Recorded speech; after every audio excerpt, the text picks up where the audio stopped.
Imagine a city alive at sunrise. Church bells, market voices drifting up from the harbor, the smell of fresh bread and warm sea salt. Now imagine all of it gone before the bells finish ringing. This was not a legend. It was a Thursday morning. On the 8th of May, 1902, one of the most beautiful cities in the world died in less time than it will take you to finish this story. Nearly 30,000 people, gone in minutes. And within a single lifetime, most of the world had forgotten its name. The city was called Saint-Pierre. It sat on the island of Martinique in the French Caribbean, beneath a green mountain and beside a blue sea. People called it the Paris of the Caribbean. It had theaters and gardens, stone cathedrals and a tramway, cafes where rum and gossip flowed late into the night. Ships from across the Atlantic crowded its harbor. For the French Empire, this was the jewel of the islands. Above the city stood the mountain, Mont Pelée. Its name means bald mountain. For as long as anyone could remember, it had been quiet, a pleasant place to hike, a backdrop, not a threat. Then, in the spring of 1902, the mountain began to wake. It started small, a faint smell of sulfur, like struck matches, hanging in the streets, thin ash settling on windowsills and laundry lines, then low tremors, then a steady fall of gray powder that dusted the rooftops like dirty snow. Have you ever ignored a warning because the timing was wrong? The animals did not ignore it. In the days before the disaster, something strange happened. Snakes came down from the slopes of the mountain. Not a few, hundreds. Venomous fer-de-lance vipers poured into the outskirts of the city, into yards and homes, and by some accounts killed dozens of people and many animals before they could be driven back. Birds dropped from the sky. Horses grew restless. The creatures that lived closest to the mountain were trying to leave. The people stayed. And here is where the story turns from natural disaster into something heavier. Because the people did not simply choose to stay, they were encouraged to. An election was coming. Voting was set for the 11th of May, just 3 days away, and the authorities did not want the city emptied before the ballots were cast. Newspapers ran reassurances. A commission was sent to study the mountain, and it concluded there was nothing to fear. The governor, Louis Moutet, came to Saint-Pierre himself with his wife to calm the public and show there was no danger. Think about what that message did. People in the countryside, frightened by the smoking mountain, fled toward the city believing it was the safe place to be. The reassurance did not just keep people in Saint-Pierre. It pulled more people in. By the morning of May 8th, the city was full. At 7:52 a.m., the side of the mountain tore open. What came out was not lava. Lava is slow. You can outrun lava. What came out of Mont Pelée was something far worse, and at the time, the world did not even have a proper name for it. A churning cloud of superheated gas, ash, and rock burst from the mountainside and rolled downhill toward the sea. It was not a cloud in the gentle sense. It was a wall. It moved at hundreds of miles an hour, faster than any train, and it carried temperatures of around 1,000 degrees. Hot enough to melt glass. Hot enough to soften metal. The French geologist Alfred Lacroix, who studied the eruption in its aftermath, gave this kind of cloud the name we still use today. He called it a nuée ardente, a glowing cloud, a burning avalanche of air. It is the deadliest thing a volcano can produce, and Saint-Pierre is where the world truly learned to fear it.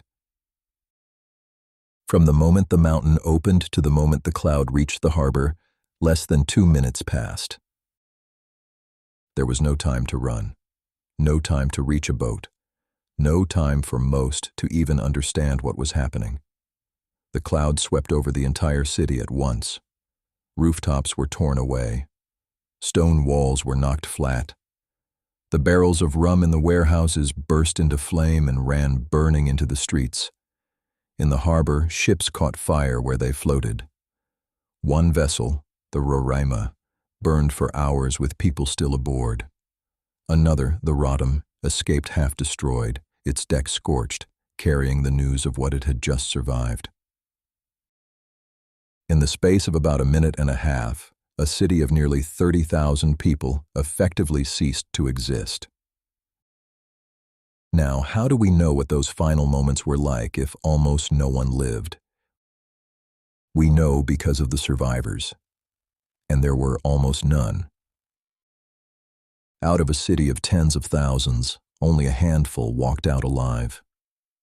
One was a shoemaker named Léon Compère Léandre, who was sitting on his doorstep when the air itself seemed to catch fire around him. He felt his body burning, watched others fall, and somehow lived to describe it. The most famous survivor was a man named Luger Silberis, and the reason he lived is one of the strangest details in the whole story. He was a prisoner. The night before the eruption, Silberis had been thrown into a jail cell for a fight. Not just any cell.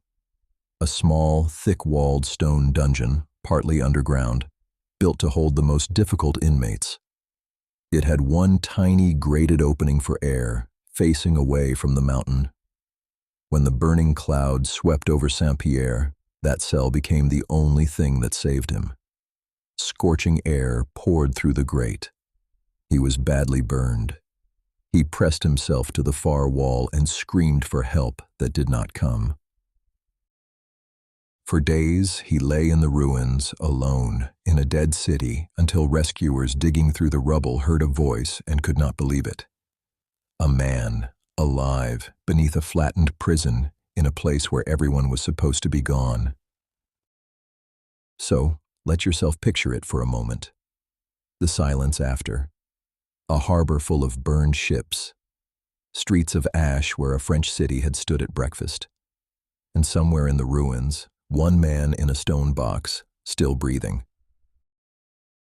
Here is the part that should unsettle you most. The disaster was studied. Carefully. The American geologist Angelo Heilprin led an expedition to the smoldering ruins within weeks, climbing the still dangerous mountain to understand what had happened. What he and Lacroix and others recorded at Saint-Pierre changed the science of volcanoes forever. It is a major reason the American scientist Thomas Jagger later devoted his life to founding a permanent volcano observatory, so that warnings could be read and trusted before the next mountain woke. In other words, Saint-Pierre taught the world a lesson written in 30,000 lives. And then the world moved on. The city was never rebuilt to anything like its former glory. A smaller town grew on the ruins, but the Paris of the Caribbean was gone for good. There were no grand memorials in the great capitals, no place in the school books most of us read. A French colonial city, far from the centers of power, had been annihilated in under 2 minutes, and the memory of it quietly faded. Why do we forget a disaster this enormous? Part of it is distance. It happened on a small island in a colony to people whose names were never written down by the wider world. Part of it is discomfort. Because this was not only a story of an angry mountain, it was a story of warnings that were seen and waved away, of danger downplayed because the timing was inconvenient, of people told to stay calm by the very leaders who should have told them to run. The governor who came to reassure the city died with it. That is a harder story to tell than bad luck. So it was easier over the decades to let it slip beneath the surface. But the lesson did not go away just because we stopped looking at it. Even now, Millions of people live in the shadow of active volcanoes. Cities are built on slopes that have killed before and will kill again. And the deeper warning of Saint-Pierre is not really about geology at all. It is about us, about how readily we explain away a danger when facing it would cost us something. An election, a profit, a few uncomfortable days. The mountain does not care about any of that. It only waits. The snakes left.